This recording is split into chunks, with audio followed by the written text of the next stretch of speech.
Hi, my name is Jasmine Farron, and I'm here with you today to share my fictional organization, Pups for Prosperity. Pups for Prosperity is a nonprofit organization that takes people with disabilities, such as a veteran with PTSD or a paraplegic who can't walk, and pairs them with service dogs. So, what sets us apart from another nonprofit, such as Canine Companions for Independence, is that we're very concerned with the health and happiness of not only the owner, but also the dog.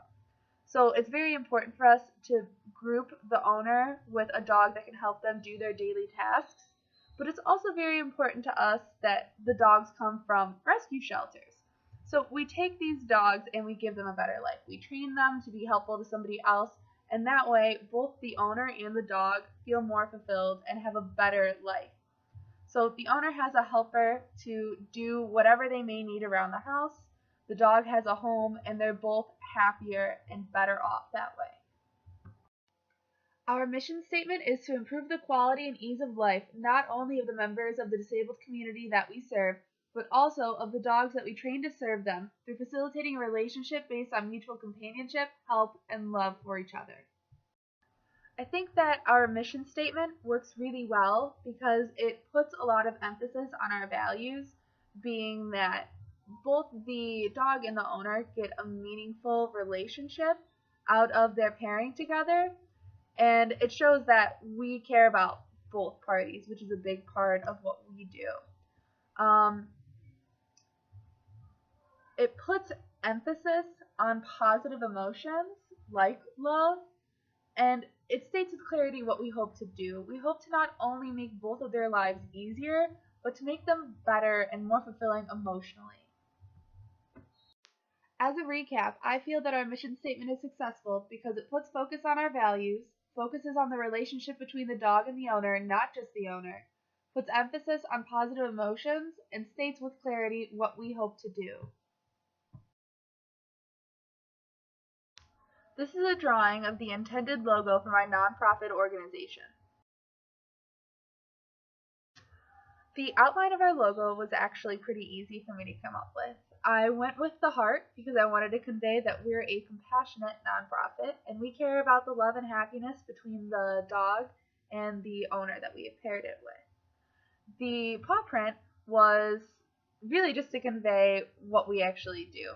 And I understand that it's not super obvious just from the paw print that we group people with disabilities with service dogs, but it does show that we deal with dogs, and for a lot of people that's usually a big draw on its own because who doesn't love dogs? The color scheme, on the other hand, was a little bit more in depth because the green represents nature, and animals are a big part of nature. It represents harmony with nature, and that's what we want to see in the people that we pair with service dogs. We want them to be in perfect harmony and happiness together. The yellow represents the happiness that I just mentioned, but to me it also represents like a bright sunny day, and I really like the idea of going outside with your dog and enjoying a nice day like that, and I think that could be a really great part of our branding as a whole. Also, the logo is simple enough that it can be printed anywhere and it can be easily done. It'll still make sense. It's not so complicated that without the colors, you don't understand what it is. In review, I think that this logo works because it is simple and easily printed anywhere. The color scheme exudes happiness and harmony with nature or animals, and the shapes used are relevant to the service we provide and the emotional aspects behind those services. Now for a look at our internal and external public. So our internal publics are pretty much everybody who is directly involved in Pups for Prosperity without being somebody that we service. So this would be volunteers that we get to help out at events or to help us train the dogs, employees of Pups for Prosperity, but also the suppliers that we use to get the things that we need to have events and to train those dogs. The external publics would be the people that we service, just generally speaking, the disabled people that we group with our pups, the general public and community, so just anybody who might see maybe a Pups for Prosperity billboard or hear about us, that would be our general public. Um, Also, people on social media, because it's very important for nonprofits to have a strong presence on social media. That's where almost everybody gets their news. So they would be a very strong external public for us. In summary, our internal publics are volunteers, employees, and suppliers, and our external publics are the people that we service, the general public and community, and people on social media.